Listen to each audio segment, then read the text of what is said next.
Hello everyone, once again welcome back to my channel. So today in continuation of tenses we are going to study the past perfect continuous tense. Now okay, you had studied past perfect tense. Perfect में हमने कहा था that काम पूरा हो चुका है. Continuous जब हमने अलग से पढ़ा था पास्ट कॉन्टिन्यूस या प्रेजेंट कॉन्टिन्यूस, जो भी हमने कॉन्टिन्यूस के अभी तक पढ़े हैं दोनों, उसमें हमने पढ़ा था कि कॉन्टिन्यूस का मतलब है काम चलता जा रहा है. तो अब जब काम हो चुका है और चलता जा रहा है, इसका आप कंफ्यूज हो रहे होंगे, भाई ये कैसे हो सकता है कि वो ख़त्म भी हो गया और चल भी रहा है. So in this you don't have to get confused, just understand क्या लॉजिक है इस टेंस के पीछे. लॉजिक ये है कि आपने कहा कि मैं पिछले 2 घंटे से तुम्हारा इंतज़ार कर रही हूँ, तो आप इस बात को इंग्लिश में कैसे कहेंगे? इसका मतलब क्या निकल रहा है कि आप पिछले 2 घंटे में लगातार आप क्या कर रहे थे? वेट कर रहे थे, तो कॉन्टिन्यूस हो गया. लेकिन अब जो है आप ये बात बता रहे हैं कि भाई मैं पिछले 2 घंटे से तुम्हारा वेट कर रहा हूँ. सो यहाँ पे परफेक्ट का जो सेंस है वो सिर्फ इतना है कि आप उसमें टाइमिंग बता रहे हैं. काम तो चल रहा है, पिछले 2 घंटे से कर रहे हैं और अभी तक कर रहे हैं, ओके. पर परफेक्ट का यहाँ पे क्या रोल है? That always and always and always whenever there is some time given कि आप वो काम कितनी देर से कर रहे हैं, तब आप इसका मतलब वो कौन सा टेंस है? Perfect continuous tense. Okay. So मैंने जैसे अभी कहा कि I had been waiting for you from last 2 hours. Waiting क्योंकि देखिए कॉन्टिन्यूस मतलब आ गया, मतलब आपको वर्ब फर्स्ट फॉर्म और आईएनजी लगाना ही है, चाहे वो प्रेजेंट कॉन्टिन्यूस हो, पास्ट कॉन्टिन्यूस हो, फ्यूचर कॉन्टिन्यूस हो. आपको कॉन्टिन्यूस तो में फर्स्ट फॉर्म और आईएनजी लगाना ही है. Just see this word and put this, okay?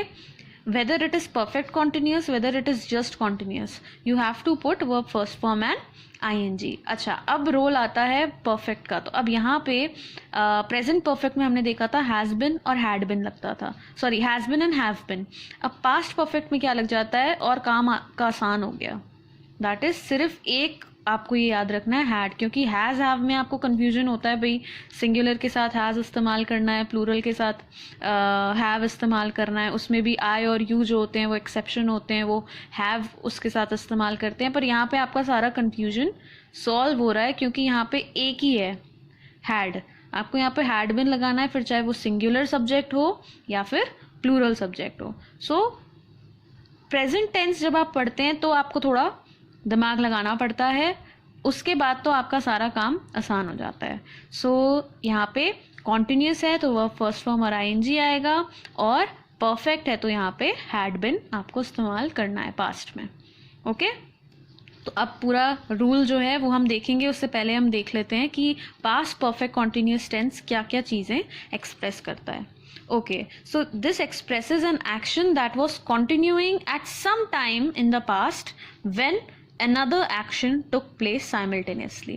मतलब एक एक्शन जो कि पिछले समय से चलता हुआ आ रहा था और उसी वो जब चल रहा था उसी के साथ साथ कोई दूसरा काम भी हो गया. चलिए सिचुएशन को हम एग्जाम्पल से समझते हैं. दे हैड बिन स्लीपिंग मतलब वो पिछले समय में एक टाइम में वो सो रहे थे और तब से लेकर फॉर 5 hours वो सोते जा रहे हैं. दे हैड सोते जा रहे थे. They had been sleeping for over 5 hours. पिछले 5 घंटों से वो सोते जा रहे थे. When their train reach the station, और उसी दौरान क्या हुआ, ट्रेन वहाँ पे स्टेशन पे आ गई. सो इस सेंटेंस का मतलब क्या है? They had been sleeping for over 5 hours when their train reach the station. इसका मतलब है दैट वो ट्रेन जब आई उनकी, वो उस वक्त पिछले 5 घंटों से वो लोग सो रहे थे लगातार. So in these case scenarios you have to use past perfect tense. You don't have to get confused, you just have to focus on this sentence and use the formula properly. Had been आ गया आपका और verb first form और I N G, sleep plus I N G. So let's move on to the next thing which it expresses, that is an action which is already finished but its effect or result persist. Action खत्म हो चुका है पर उसका असर, result, effect वो persist मतलब चलता जा रहा है, अभी भी है, उस एक्शन का रिजल्ट या इफेक्ट जो भी है वो अभी तक चल रहा है. परसिस्ट मीन्स अभी भी चालू है. He was tired because he had been standing for 2 hours. Means वो खड़ा हुआ था, अब नहीं खड़ा है, पर उस खड़े रहने की वजह से अब वो क्या हो गया है, टायर्ड हो गया. इस खड़े रहने का, 2 घंटे तक खड़ा रहा, उसका असर क्या हुआ, that he is now tired. तो ये कुछ एग्जाम्पल्स हैं कि भाई अलग अलग सिचुएशंस में कैसे हम इनको यूज़ करते हैं. मैं एक सेंटेंस लेना चाहूँगी आपको रूल्स एक्सप्लेन करते वक्त, जो कि हमने पिछली हमारी प्रेजेंट टेंस की, प्रेजेंट परफेक्ट कॉन्टिन्यूस टेंस की वीडियो में लिया था. ओके, तो चलिए अब चलते हैं रूल्स की तरफ. वो हम पढ़ेंगे अलग अलग टाइप के सेंटेंसेस में, that is affirmative, negative and interrogative. So now let's see the rules. First is affirmative, means positive sentences, declarative sentences जो होते हैं, पॉजिटिव डिक्लेरेटिव, जिनमें आप कुछ भी, जो भी है वो चीज़ें वो बता रहे हैं, दैट्स इट. उसमें आप नो, नॉट, नेवर, इन वर्ड्स का इस्तेमाल नहीं करेंगे, क्योंकि ये नेगेटिव सेंटेंसेस की कैटेगरी में आएगा फिर. सो अफर्मेटिव सेंटेंसेस का सबसे बेसिक क्या रूल है, just like simple present present perfect continuous tense की तरह ही है, सिर्फ यहाँ पे हैड की जगह, हैज हैव की जगह हैड है. ओके, तो सबसे पहले सब्जेक्ट सभी सेंटेंसेस के रूल में आता है अफर्मेटिव में. Subject, helping verb, that is यहाँ पे क्या आता है, पास्ट है तो हैड. अब यहाँ पे बिन लगा है, been is the third form of be. Be का जो होता है वो ही इसका पास्ट फॉर्म है यहाँ पे, बिन. ओके, तो यहाँ पे परफेक्ट में हमेशा आपने याद होगा कि वर्ब का थर्ड फॉर्म ही लगता है, तो यहाँ पे वो रूल भी सेटिस्फाई हो रहा है एक तरीके से. वर्ब का थर्ड फॉर्म लग गया है यहाँ पे, बी जो है उसका ये थर्ड फॉर्म है, पास्ट फॉर्म है. ओके, तो यहाँ पे वो लग गया. उसके बाद क्योंकि कॉन्टिन्यूस है उसका भी रूल सेटिस्फाई करना पड़ेगा, तो वह फर्स्ट फॉर्म और आईएनजी. अच्छा, हमने इनको अलग अलग इस वजह से लिखा है क्योंकि जब हम इनको नेगेटिव करेंगे तो जो नो, नॉट, नेवर वाले जो वर्ड्स हैं वो इधर आएंगे. Okay, had not bin, she had been, she had not been, rather had been, rather had not been, they had been, they had not been. Okay, जो भी आगे वर्ब होगा आपका. अब यहाँ पे सपोज स्लीप है तो sleeping. Okay, object on the bed. Timing आना बहुत जरूरी है, और टाइम लगाएंगे तो आपको कुछ ना कुछ इनमें से भी इस्तेमाल करना पड़ेगा. Not always but most of the times. For example, Leela had been practising the violin for 2 years now.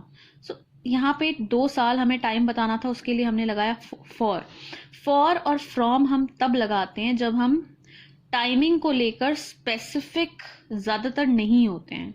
Okay, जैसे 2 years तो पता है, पर अगर हमें एग्जैक्ट ईयर पता होता तो फॉर एग्जाम्पल 1997, तो फॉर 1997 नाउ नहीं लगा सकते थे वहां पे.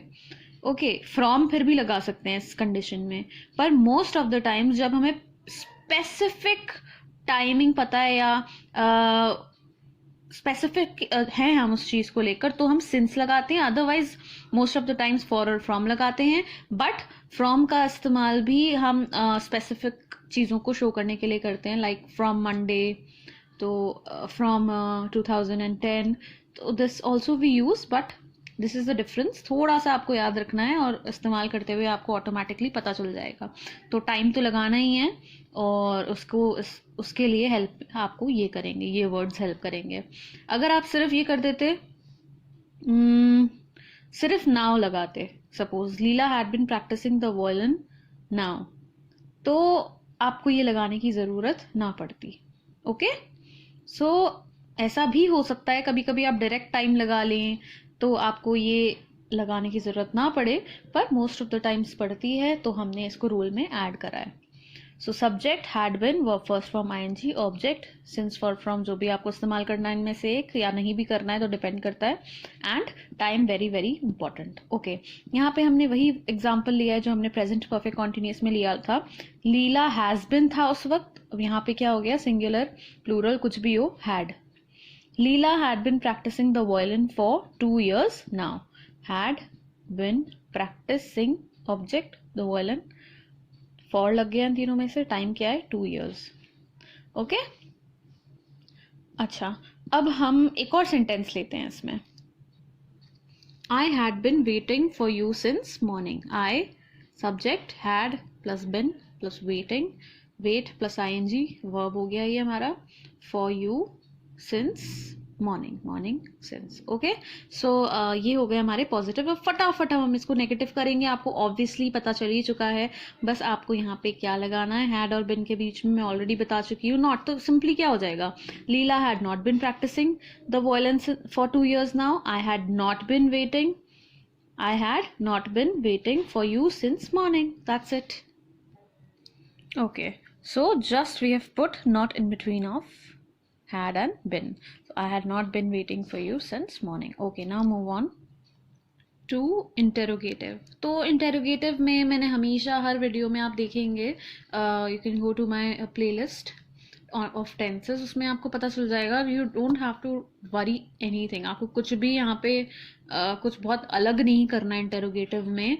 यहाँ पे आपने नॉट, नेगेटिव में सिर्फ नॉट लगाना था. इंटेरोगेटिव में और भी इजी, आपको कुछ नहीं लगाना. आपको सिर्फ जो है उसी को थोड़ा सा स्वैप करना है. ये जो आपका लगा हुआ है हैड, उसको ले जाना है सब्जेक्ट के आगे, सब्जेक्ट को रखना है हैड की जगह. बस इन दोनों को अपनी जगह से स्वैप कर देना है. That is it. Okay, so let's see क्या हो जाएगा. सो क्या हो गया है यहाँ पे, हैड आ गया, सब्जेक्ट आ गया. पहले था सब्जेक्ट फिर हैड, अब यहाँ पे स्वैप हो गए. इसको आपको बिल्कुल बाकी को टच नहीं करना है. Been verb first from I N G, object since for from time as it is है. सिर्फ यहाँ पे इंटेरोगेटिव की वजह से ये इंटेरोगेशन का मार्क आ गया, interrogative mark. Okay, that's it. ये लगाना बहुत ज़रूरी है, अदरवाइज आपका सेंटेंस गलत हो जाएगा. This is punctuation is always as important as full stop, as important as an exclamation mark. Every punctuation is important, has its own value. So आप ये लगाना ना भूलें और गलती से फुल स्टॉप ना लगा दें वहाँ पे. इस चीज़ का खासा ख्याल रखा करिए हमेशा लैंग्वेज लिखते वक्त. ओके, सो अब ये क्या हो जाएगा, यहाँ पे था आई हैड बिन वेटिंग, यहाँ पे हो गया had I been waiting for you since morning. So that's it. ये हमारा सिंपल हो गया. अच्छा, सिंपल इंटेरोगेटिव आप सोच रहे होंगे क्या है. अगर आपने मेरी पिछली वीडियोस नहीं देखी हैं तो आप कंफ्यूज हो रहे होंगे, otherwise you know it very very well.